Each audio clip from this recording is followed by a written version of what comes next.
Jaya Radha Madhava Punjabi Hari.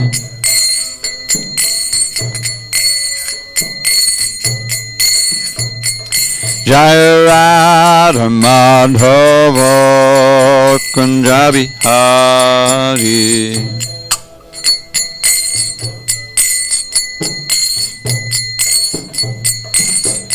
Gopi Chana Vallabha Girivardhari.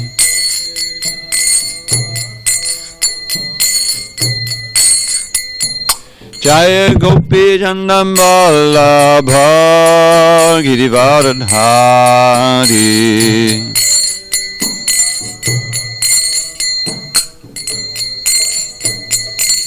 Yashodanandana Braja Jana Ranjana. Yashodanandana Braja Jana Ranjana. Yamuna Tira Vanachari. Yamuna Tira Vanachari. Jaya Radha Madhava Kunjabi Hari.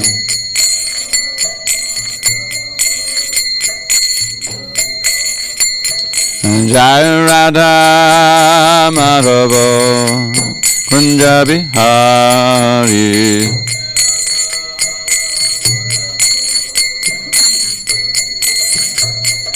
Jaya Radha Madhava Kunjabi Hari.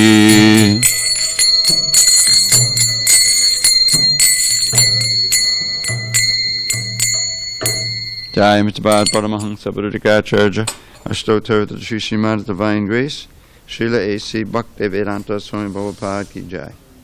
ISKCON BBD Founder Acharya Srila Prabhupada Ki Jai. Jai Om Vishnupad Paramahansa Buddhikacharya Ashtotar to Sri Srimad Divine Grace Srila Bhakti Siddhanta Saraswati Thakur Ki Jai. Ananda Koti Vaishnava Ki Jai. Namacharya Srila Haridas Thakur Ki Jai. Shri Isopanisad Ki Jai. Samaveda Bhaktivinoda Ki Jai. All glories to the assembled devotees. All glories to the assembled devotees. All glories to the assembled devotees. All glory to Shri Guru and Gauranga.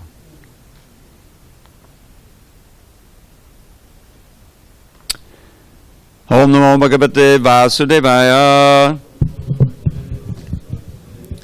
Om Namo Bhagavate Vasudevaya. Om Namo Bhagavate Vasudevaya.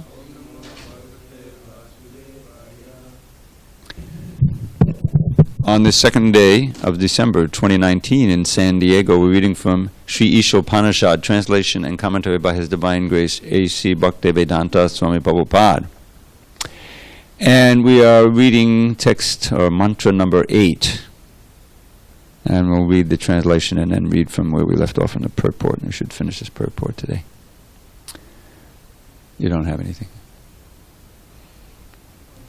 You don't bring that? Yeah, I'm sharing with him. Bring down that iPad. This is the perfect time for using it. Okay. Sapayagat chukkamakayam avranam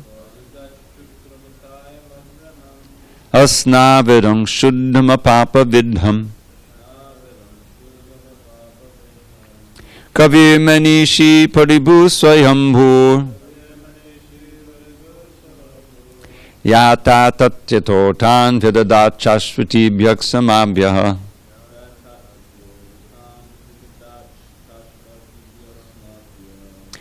sapayagat chukkamakayam avranam asnavidam shuddham apapa vidham kavi manishi paribhu swayambhur Yata tatyato than vyadadhat chashvatibhyak samabhyah.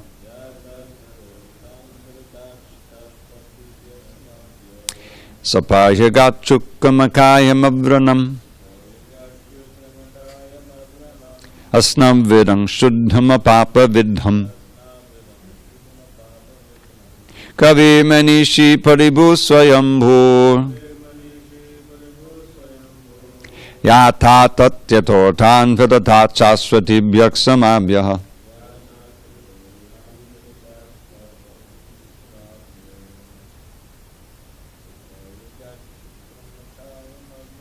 Sapayagachukkamakayam avranam. Asnaverang shuddham apapa vidham. Kavi manishi paribhu swayambhur.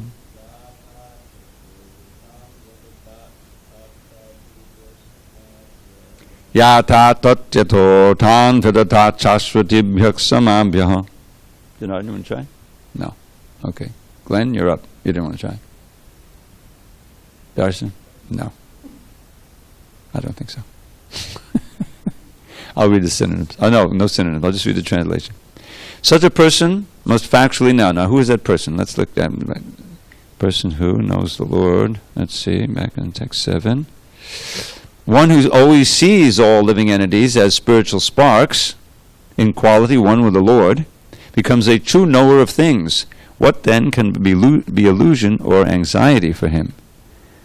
And the next verse. Such a person must factually know the greatest of all, the personality of Godhead, who is unembodied, omniscient, beyond reproach, without veins, pure and uncontaminated, the self-sufficient philosopher who has been fulfilling everyone's desire since time immemorial. Now, one of the qualities that Prabhupada will discuss in this section of the purport that we read is the full meaning of apapa vidham and shuddham, which means antiseptic or prophylactic, meaning that he prevents impurity. He purifies and he keeps you pure. So that's what prophylactic means. And we're going to read from purport beginning. The Lord's worshipable form. The Lord's worshipable form, Archa Vigraha, which is installed in temples by authorized acharyas. Wait a minute, I think we read that already. I know, I'm not sure where I am myself. Let me just look. Yeah, it's all there in the purport section. All right, let's read from there. It's a paragraph that begins, the Lord's worshipable form. The Lord's worshipable form, Archa Vigraha, which is installed in temples by authorized acharyas who have realized the Lord in terms of Mantra 7, which we just read also, is non-different from the original form of the Lord. The Lord's original form is that of Sri Krishna, and Sri Krishna expands himself into an unlimited number of forms, such as Baladev, Rama, Nrsimha, and Varaha. All of these forms are one and the same personality of Godhead. Similarly, the Archa Vigraha worshipped in the temples is also an expanded form of the Lord. By worshipping the Archa Vigraha, one can at once approach the Lord, who accepts the service of a devotee by his omnipotent energy. The Archa Vigraha of the Lord descends at the request of the acharyas, the holy teachers, and works exactly in the original way of the Lord by virtue of the Lord's omnipotence.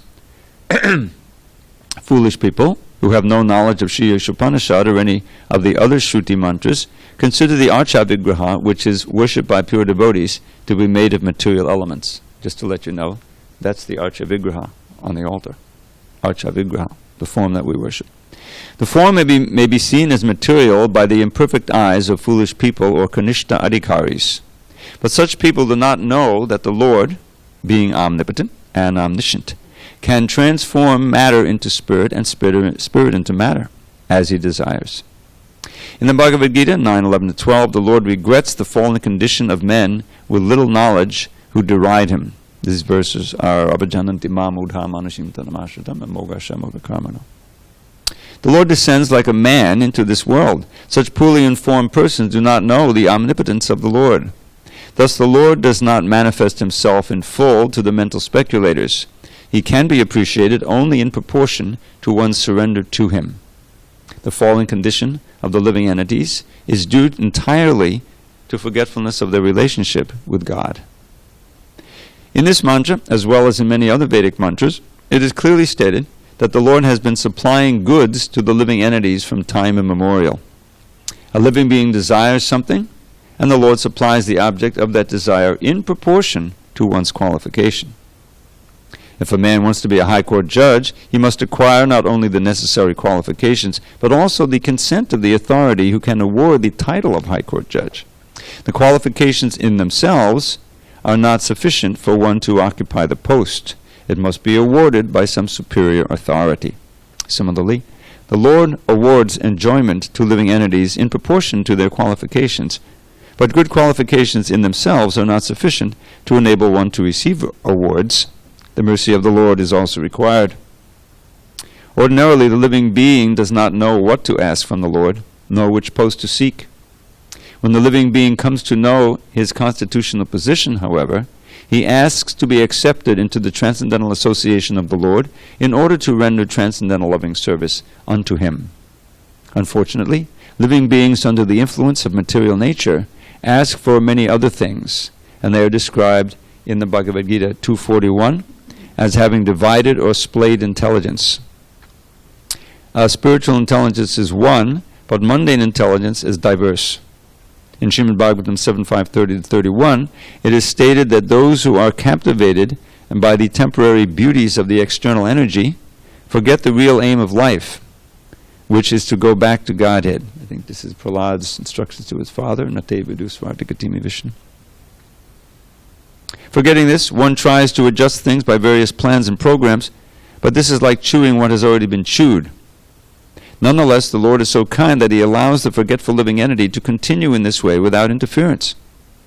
Thus, this mantra of Shri Isopanisad uses the very appropriate word yata tatyataha, indicating that the Lord rewards the living entities just in pursuance of their desires. If a living being wants to go to hell, the Lord allows him to do so without interference. And if he wants to go back home, back to Godhead, the Lord helps him. God is described here as Paribhuhu, the greatest of all. No one is greater than or equal to him. Other living beings are described here as beggars who ask goods from the Lord. The Lord supplies the things the living entities desire. If the entities were equal to the Lord in potency, if they were omnipotent and omniscient, there would be no question of their begging from the Lord, even for so-called liberation. Real liberation means going back to Godhead. Liberation as conceived by an impersonalist is a myth, and begging for sense gratification has to continue eternally unless the beggar comes to his spiritual senses and realizes his constitutional position. Only the Supreme Lord is self-sufficient. When Lord Krishna appeared on earth 5,000 years ago, he displayed his full manifestation as the personality of Godhead through his various activities. In his childhood, he killed many powerful demons such as Aghasura, Bakasura, and Shakatasura. And there was no question of his having acquired such power through any extraneous endeavor. He lifted Govardhan Hill without ever practicing weightlifting. But you didn't know that. He danced with the gopis without social restriction and without reproach. Although the gopis approached him with the paramour's feelings of love, the relationship between the gopis and Lord Krishna was worshipped even by Lord Chaitanya, who was a strict sannyasi and rigid follower of disciplinary regulations. To confirm that the Lord is always pure and uncontaminated, Sri Isopanisad describes him as Shuddham, antiseptic, and Apapavidham, prophylactic. He is antiseptic in the sense that even an impure thing can become purified just by touching him. The word prophylactic refers to the power of his association. As mentioned in Bhagavad Gita 9:30-31, in the beginning a devotee may appear to be sudurachara, not well behaved. Okay, well that's a mistake. It says it twice. It's wrong. I have to fix it. As mentioned in the Bhagavad Gita 9:30-31, in the beginning a devotee may appear to be sudurachara, not well behaved, but he should be accepted as pure because he is on the right path. This is due to the prophylactic nature of the Lord's association. The Lord is also apapavidham because sin cannot touch him. Even if he acts in a way that appears to be sinful, such actions are all good, for there is no question of his being affected by sin. Because in all circumstances he is Shuddham, most purified, he is often compared to the sun. The sun extracts moisture from many untouchable places on the earth. Yet it remains pure. In fact, it purifies obnoxious things by virtue of its sterilizing powers. If the sun, which is a material object, is so powerful, then we can hardly begin to imagine the purifying strength of the all-powerful Lord. Om Jnana Timirandasya Jnanandana Shalakaya Chakshu Unmidatam Mena Tasmai Shri Gurave Namah. I was born in the darkness of ignorance, but my spiritual master Srila Prabhupada opened my eyes with the torchlight of knowledge. I offer my humble obeisances unto him and all members of Sri Parampara. So one of the special features of this path of Bhakti Yoga, and especially the Gaudiya Vaishnav line, is various descriptions of the Lord in detail. Where do you find such things? You know, Prabhupada uses the word omniscient, omnipotent here. And I remember, before I ever heard of Krishna, I used to read all kinds of philosophy, sometimes theology. And what stuck in my mind is that, okay, there's these three qualities of God that every religion believes in, basically. Omnipotent, omniscient, and omnipresent. That he knows everything, he's all-powerful, and he's present everywhere. And in Krishna conscious philosophy, you soon learn that, well, without being present everywhere, there's no way of being omniscient. And that's why we have what is known as a supersoul, who's all-pervading, right? He's everywhere, and he knows everything, everything we're thinking, everything we did, everything we'll do. So this is just a list of qualities of the Lord, that someone who sees the Lord everywhere and sees everyone as part and parcel of the Lord will understand. So, he's unembodied. Now, unembodied, Prabhupada makes it clear in the purport that that doesn't mean that he doesn't have a body, but it means that he doesn't have a material body. And the difference is critical, because the mistake that the impersonalists make, the Mayavadis, this is explained in 4th chapter of Bhagavad Gita, text 10, purport, very important purport. Vita raga bhaya krodha manmaya mamapashada. Krishna, this phrase comes up several times in the Gita. In fact, Rajendranandana Prabhu referred to it yesterday, although we didn't refer to the Sanskrit. But one has to be free of attachment, fear, and anger. And many yogis in the past have done that, become purified, and attained to Krishna. So the one who is free of those things can begin to understand the seemingly paradoxical qualities of the Lord. He has no body like ours, but he has a body made of Satchidananda Vigraha. Prabhupada would often quote that first verse of the 5th chapter of the Brahma Samhita to corroborate the idea that the Lord has form. But it's not form like ours. It's a form made of spirit, which is eternal, full of bliss and full of knowledge. And you contrast our form. It's temporary, certainly, full of ignorance, and there's all kinds of miseries. So it's just the opposite. So the impersonalists, they're envious of Krishna. And so they don't want to believe or understand that the absolute truth has a form, has a hands and feet and everything that we have, but that they're spiritual and perfect, and that the only way to understand him and to approach is through the process of surrender and service. So they posit that being afraid of getting another body, because body means to them suffering, right? It's certainly true of the material body. That's a given. And that's the first step in understanding, is that having a material body is a disadvantage for the soul. We're not the body, we're the spirit. The spirit is pure, the spirit is blissful, the spirit is eternal, full of knowledge.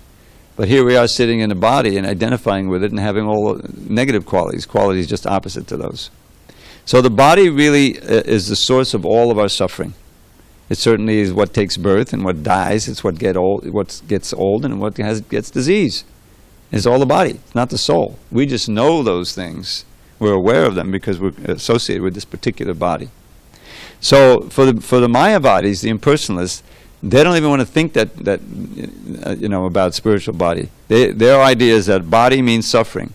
So therefore, pure spiritual realization means no more body, and they aspire to merge into the Brahman. Now that's very convenient because that means they become God. They become the absolute.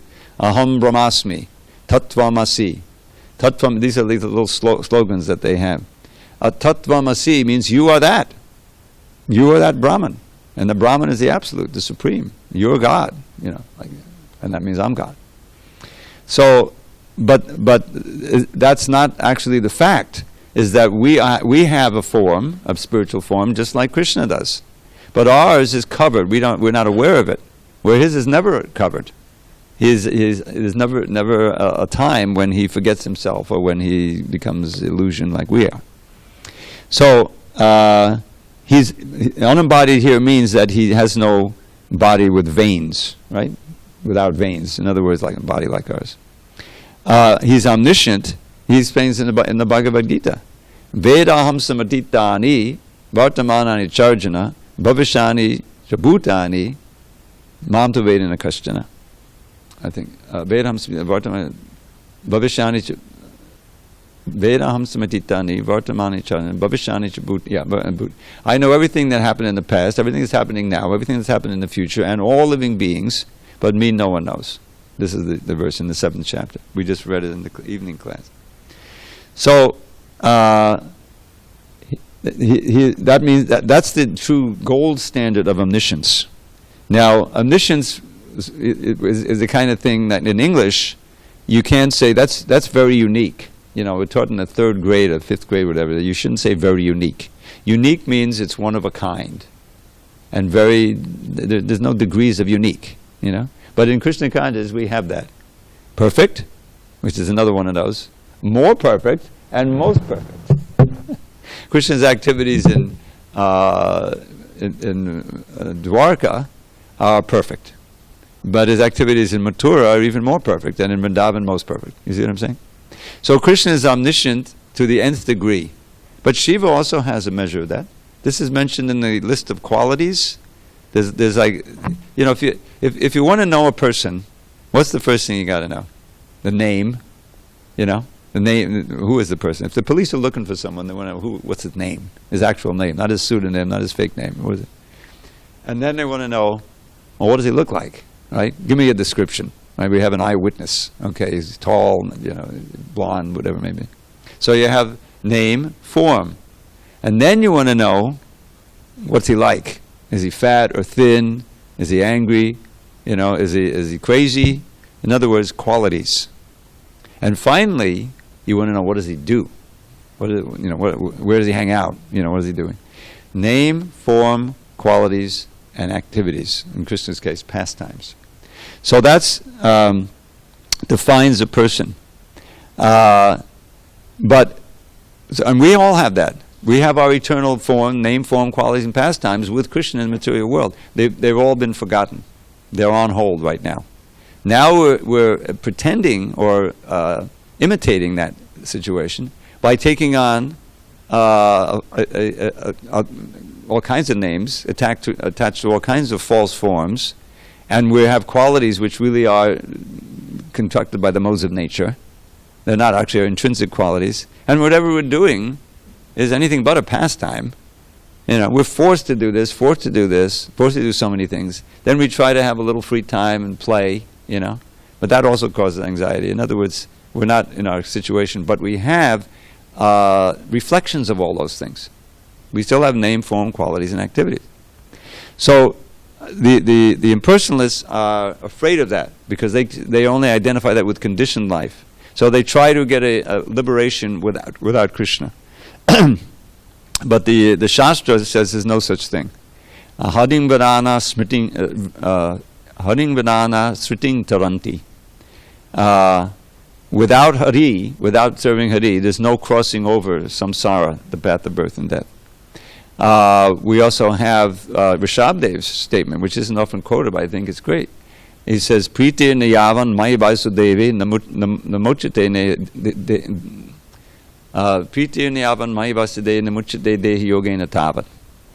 That without developing, now Rishabdev is an incarnation of Krishna, right? So he's non-different.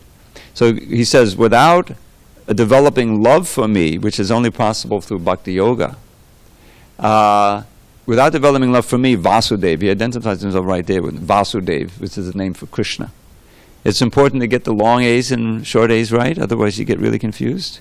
Because there's Vasudev, short A, who's the father of Krishna. And because his father is named Vasudev, he's also known as Vasudev. This happens a lot, so we have to watch out for those. So, Rishabdev says, without developing love for me, Vasudev, Krishna, there's no breaking free from the bonds of a material body. In other words, there's no liberation. So, therefore, these poor Mayavadis, they fail. They may go up to the Brahman for some time, but they come back down again because there's no activity. There's no other persons. There's nobody else. It's just you being conscious. I am that I am. How long can you relish that? So, he's beyond reproach, Avranam, without veins. That means he doesn't have a material body. Pure and uncontaminated. So that's, the Prabhupada often compared, the Lord is also compared to the sun. The sun is in one place, emanating heat and light. Krishna is one place, Goloka, but through his energies and his expansions, he is emanating the whole creation. The example is Ekadesha Stitasyaga Jyotsna Vistadati Yata. Imagine that we perform sacrifices in the temple. Every so often we have a fire sacrifice. We may well have Gita Jayanti. I think we should do that.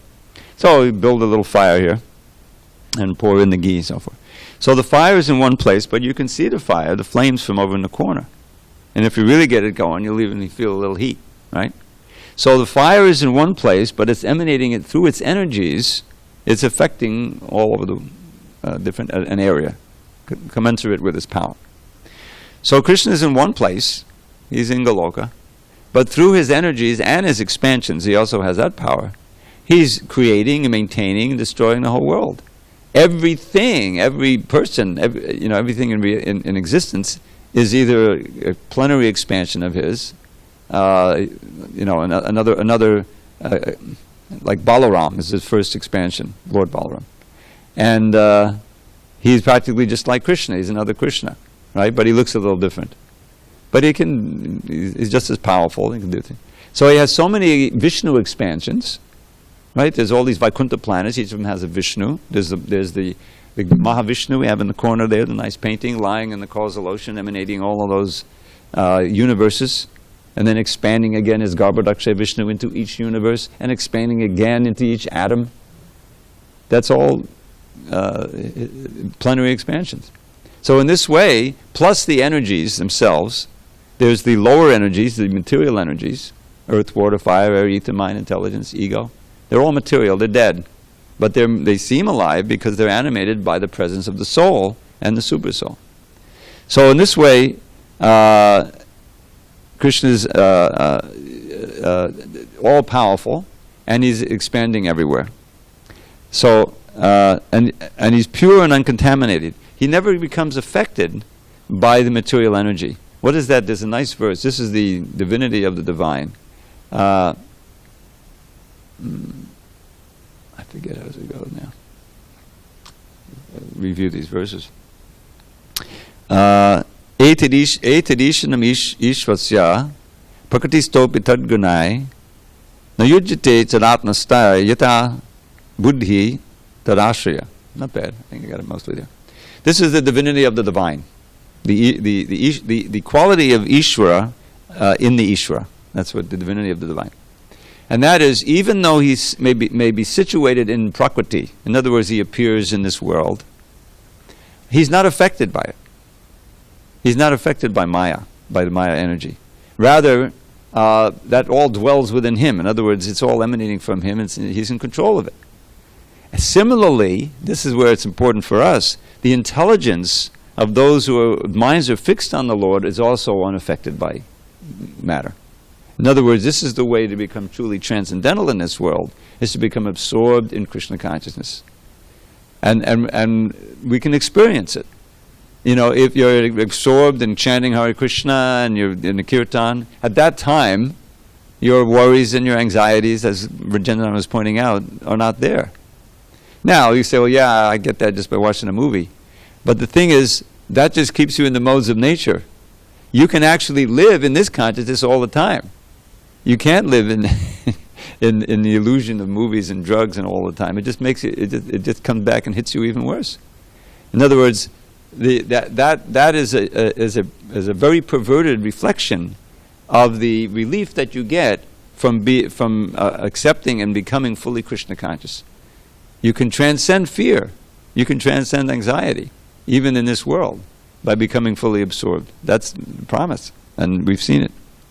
So that's one of the qualities of Krishna, is that although this is his world, and he seems to be deeply involved in it when he comes down here, he's completely aloof. It's all just Leela. And the perfect example, we just had Damodar month. He's stealing things just like a little boy, ordinary little boy. He cries, But it's all just his pastime. That's enjoyment. It's the kind of enjoyment. And where does God get enjoyment? Not from where we get enjoyment. He gets enjoyment by loving exchange with his devotees. That's his enjoyment. So, Raso Vai Sa. This is one of these Upanishadic phrases that's good to know. Raso Vai Sa means he's composed of rasa. In other words, he lives for it. That's what makes him happy. And if you think about it, that's what makes us happy too. Even all this rasa with impersonal things. The reason why there's an attraction there is because there's a shade of personality. Why do they make these cars in such a way? That I always, even as a kid, I was watching this. The form of the car, the design of the car, is meant to entice you to identify with it. Oh, now I'm powerful. The Mustang was one of the most powerful things. Somehow, there's the horse, whatever. I don't know. You identify with it. There's a rasa there. The power rasa. You ever see these guys go by in summertime with the motorcycles? It's a mode of ignorance rasa. Make it as loud as possible. You know what the success of that whole thing is? Is when it's so loud and aggravating that the alarms go off in the cars when they go by. What kind of rasa is that? Bothering people. But it's something, you feel that power, right? That's my power, I remember somehow I went into some service station near that entrance to I-5, right down here off Mission, the main entrance we go to when you go on to L.A. Somehow I had occasion to go off there. Maybe I was filling my tank gas. And I was speaking to the guy, and he was telling me how, I was saying how, boy, there was a whole gang of motorcycle riders. Yeah, I used to ride a motorcycle, but I had an accident, and don't let me near one of those things again, In other words, in material life, this so-called rasa of us always leads to frustration and anger. Even the most, important rasas with your wife, children, everything. Eventually that breaks. It's tragic, But that's what material life is like. You put all your energy and your love into it, and there's something there, certainly, But sooner or later, that has to change, just by the force of time. So we're looking for that eternal relationship and rasa, and you can only find it in relation to Krishna. That's really why bhakti is so important. We can only find real fulfillment for the soul when we connect back with Krishna and engage in the eternal pastime with him, where it's ever fresh, every moment, and it never ends. That's the only fulfillment that can really find. So, the pure self-sufficient philosopher has been fulfilling everyone's desires in time immemorial. Now that calls to mind, as Prabhupada referred to it here, this famous verse, one of the first verses I ever learned because it's so easy. Nityo nityanam chaitanas chaitananam eko bahunam yobadadati kaman. You heard that one before. It's actually half of a verse. The other half I don't know. But this is the most famous part Prabhupada would quote. So, this is from the Upanishad. I think it's from Shvetashvatara or Kata Upanishad, I forget which. So what it means, it's very simple. Nityo nityanam. You have the Sanskrit is, you can learn it in 30 seconds. Nitya is singular, nityanam is plural. And Chaitanya is Chaitananam. Chaitanya is singular, Chaitananam is plural. So of all the eternal conscious beings, right? There's one singular one. There's countless living beings. We're all living beings. We're eternal and we're conscious.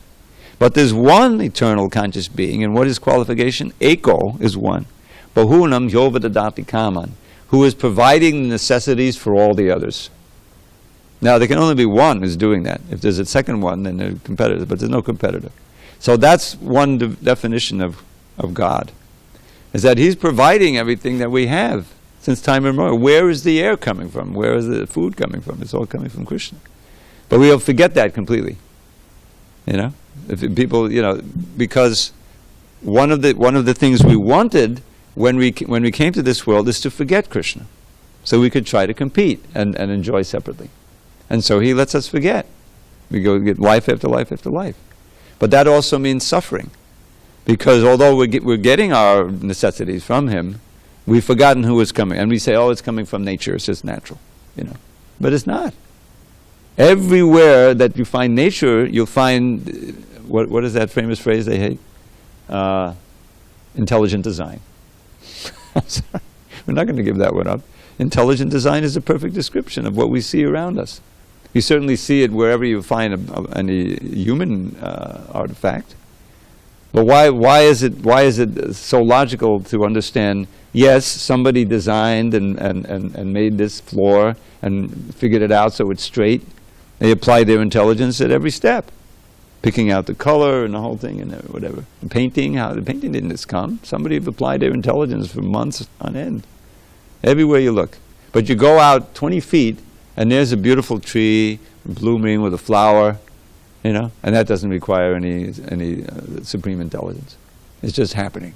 Nature.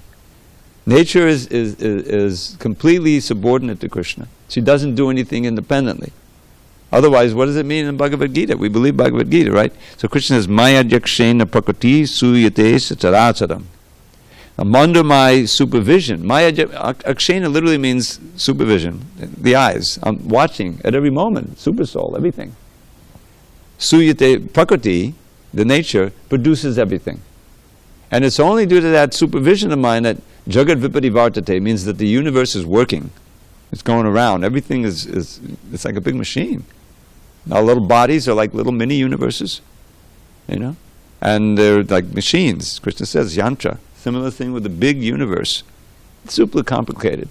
And we, in our stupidity, are disrupting nature. This whole climate change thing is because lust and greed. You always go back to that.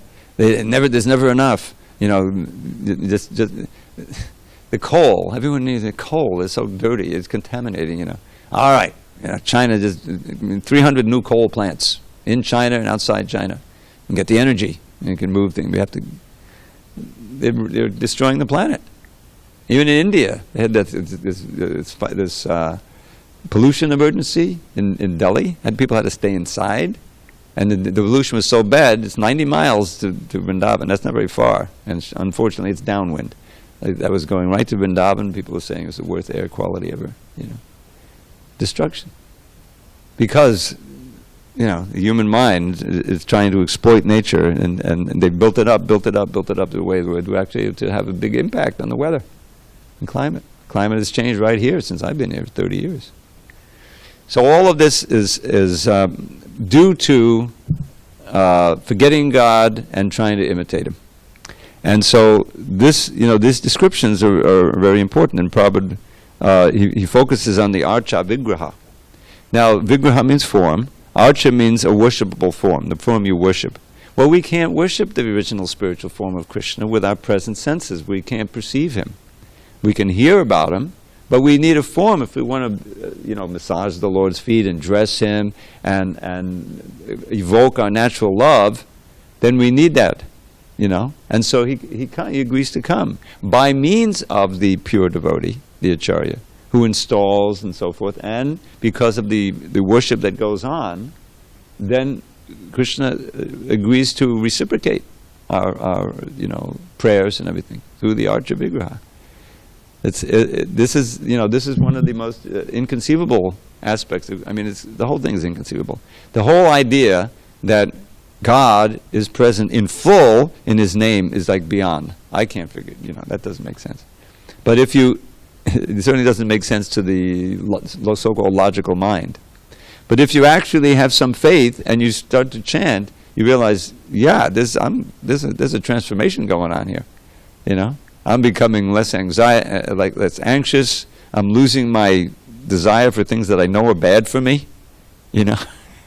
Which is, I'm becoming more peaceful, more happy. I'm seeing the world differently, seeing myself in it. It's a powerful mantra. So, similarly with the deity form, to come inside the temple, Prabhupada said it's so powerful. Someone once comes in the temple and sees the beautiful form of Radha Giridhari or so many other Radha Krishna deities all over the world, and appreciates the beauty of the deity, the dressing, whatever, that's a tremendous step forward. Even if they never come back. That's in your bank account. Next birth you'll come back and see again. And so what to speak of dancing and chanting and praying and celebrating the Janmashtami, it's a tremendous benediction. And it's only manifest by the strong desire of the pure devotee. And I don't know if you know, Prabhupada liked these deities so much he would keep a picture of them on his desk, which is very rare. There's that letter, right? They're special. But they're manifesting, and those who are worshipping, who are sustaining it, because it requires to be sustained. If we lose faith, if we don't preach, then it becomes a burden. It becomes humdrum. Prabhupada says, my spiritual master has left me a great burden, his deities, And you have temples in India, you got one priest in there, they dress them once a week, if that, And it's just somehow they put the plate out and they get some donations and maintain his family. This happens. In other words, it has to be sustained by sincere bhakti and austerity and a desire to bring people to the temple and preach. That's what keeps it alive. So just as Krishna comes, Krishna can also leave. We've had that even in ISKCON with the deities of, these couldn't sustain it. So it's not automatic. It all depends on our daily renewing our faith and advancing in devotional service and helping people come to Krishna in all kinds of ways, through the sound, through the prasadam, through the deities, through the books, through everything. The festival is very important too. Okay, any questions? There's a lot in these purports. And I want to try to make it through. I have two quick questions and then one comment. Okay. Quick question, what is a gopi? What is a gopi? That he danced with. A milkmaid. What? Milkmaid. I thought so. Gopi Okay. means a female protector of the cows. Gopi, Okay. Gopi, I thought that was a female. Yeah, Okay. yeah. Okay. And the definition of Maya. Maya. Maya is Krishna's illusory energy. Maya is actually she's an expansion of Yoga Maya. You have Yoga Maya and Mahamaya. Generally, Maya refers to Mahamaya, but it can also refer to Yoga Maya. Now, Yoga Maya operates. She operates in this world, but mostly she's in the spiritual world. And what Yoga Maya does is she enables an intimate relationship with Krishna. What I mean by that is that think of the It's a type of power then? Yes, Type of energy. power, that's what I thought. Okay. Energy, okay. Yeah. The other Mahamaya is the same energy in the form that covers our knowledge of Krishna, so we forget Krishna. So when we're in Maya, it means that we're forgetting Krishna, we're trying to enjoy our senses. 99% of people are that. But we want to be influenced by Yoga Maya, meaning that how could we get closer to Krishna? Anyways, it's a big topic, but that's the basic understanding. And the comment. And the comment is, not to correct teacher, but I don't believe global warming exists, and I can tell you why in 30 seconds.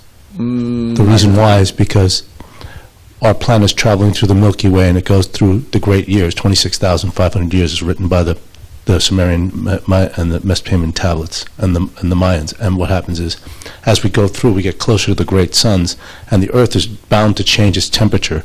But man has sat there and it's been propaganded up as if our little bit of pollution can change the entire Earth. What it is though, we just make smog clouds around our cities and do that. But like the Earth cracking in Tijuana and all the things that are happening because as we go through the great, Okay. the Milky Way We is can changing. discuss this later, yeah. All right, maybe you're right.